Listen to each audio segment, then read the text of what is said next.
Jangan lupa like, komen, dan subscribe channel YouTube TVRI Bengkulu dan nyalakan lonceng notifikasinya.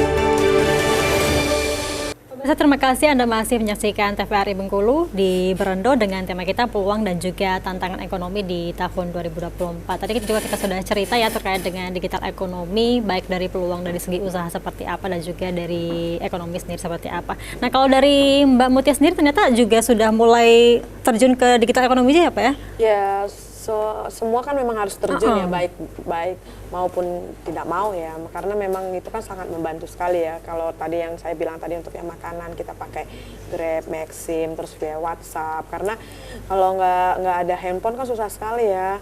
Kayaknya memang harus hidup tanpa handphone gitu kan. Kalau misalnya dilepas, misalnya ada yang pesan gitu kan, jadi memang harus pakai digitalisasi. Memang medianya itu kita harus lihat dulu medianya menggunakan apa, misalnya via WhatsApp kah, atau via Instagram, ataupun TikTok dan lain-lain. Karena tantangan di media sosial ini memiliki tantangan masing-masing juga ya. Misalnya kayak TikTok, misalnya kita lihat juga siapa yang menontonnya gitu kan, atau Instagram siapa yang melihatnya. Biasanya kalau kami ibu-ibu ini biasanya menggunakan Facebook ya, karena paling rame ya kan. Nah, kalau misalnya untuk yang berat-berat seperti anak muda itu ya kita juga melihat ikut followersnya berapa, terus untuk yang YouTube pun juga seperti itu. Jadi itu merupakan saingannya di perketatnya yang di sana. Jadi kalau misalnya nggak gencar ya, makanya TikTok kemarin itu kasusnya tertutup itu kan karena saingannya kan berat di usaha lokalnya. Benar. Ya, karena mereka tersaingi dengan yang sudah followersnya banyak. Ya, kami di tantangannya yang seperti itu di situ. Jadi kalau untuk yang mereview itu pasti kami harus menggunakan orang lain yang dengan followers banyak supaya terlihat meyakinkan kan. Itu merupakan tantangan yang berat kan bagi yang makanan yang tidak, misalnya pelaku usaha yang lain makanannya nggak cocok gitu kan. Kadang kan kalau apa makanan ini kan kalau misalnya kalau saya kan menurut saya enak belum tentu di orang enak gitu kan. Nah, jadi di situ kalau usaha tantangan makanannya. Nah, jadi kalau misalnya untuk bagian digitalisasinya pasti kami terus gencar walaupun foto gitu. Jadi memang foto itu adalah menarik, terkadang takutnya menjadi bumerang juga dengan kami. Fotonya enak, takutnya tidak sesuai ekspektasi ketika iya, kita harus begini dalam bisnis itu Bu ya. Kita itu harus memang begini, ada istilahnya itu konsumerisme gitu ya.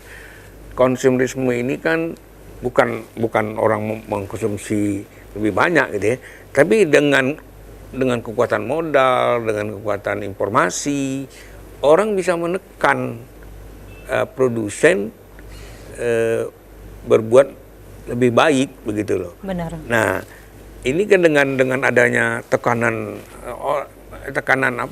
media, tekanan khalayak begitu ya. Dia beri kritik gitu ya. Kritik membangun tentunya gitu ya. Itu membuat seorang pengusaha itu harus muncul yang namanya daya lenting dia gitu loh. Jadi dia harus berusaha untuk memperbaiki memperbaiki performance bisnisnya dan seterusnya. Nah, ini memang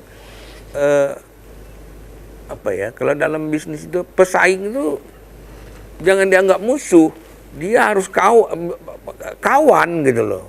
Ya, pesaing itu harus dianggap kawan gitu loh, sehingga dia ya kita memang memang saling intip kelebihan dan kelemahan kan. Benar. Ya itu yang namanya bersaing. Kalau saya pikir gitu ya, orang toko baju itu, saya kembali ke anak saya itu, begitu banyak orang bikin baju. Mbak bisa lihat ya di Jalan Kahayan itu kan menjadi pasar fashion Bengkulu sekarang itu.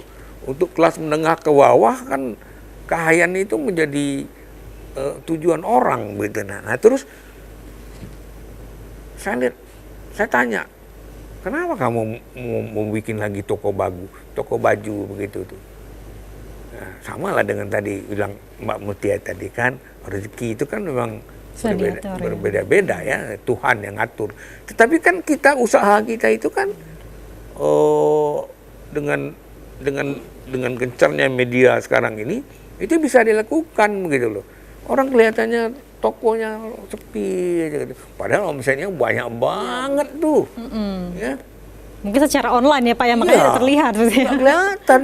Jadi saya lihat tuh saya lihat toko baju tuh banyak toko baju gitu ya. Tapi saya lihat anak saya ini dia bajunya bertukar terus, barangnya masuk terus kan.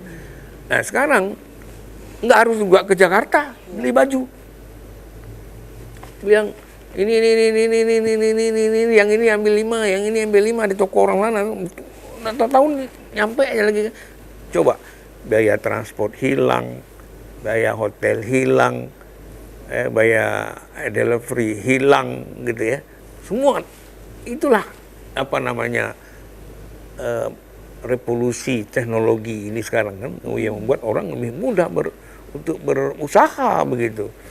Jadi dengan teknologi ini tantangan lama itu kan menjadi hilang. Nah, memang intinya kreativitas, pengetahuan, ilmu terhadap ini.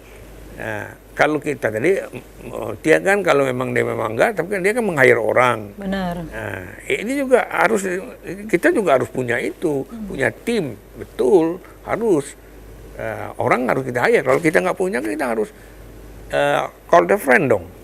Karena kan fokus kerjaannya masing-masing ya, job desk-nya masing-masing gitu. Iya. Marketingnya ada sendiri gitu kan. Sendiri gitu loh. Dalam bisnis kita, orang manajer itu kan mengajak orang untuk bekerja sama untuk mencapai tujuan yang telah kita rencanakan.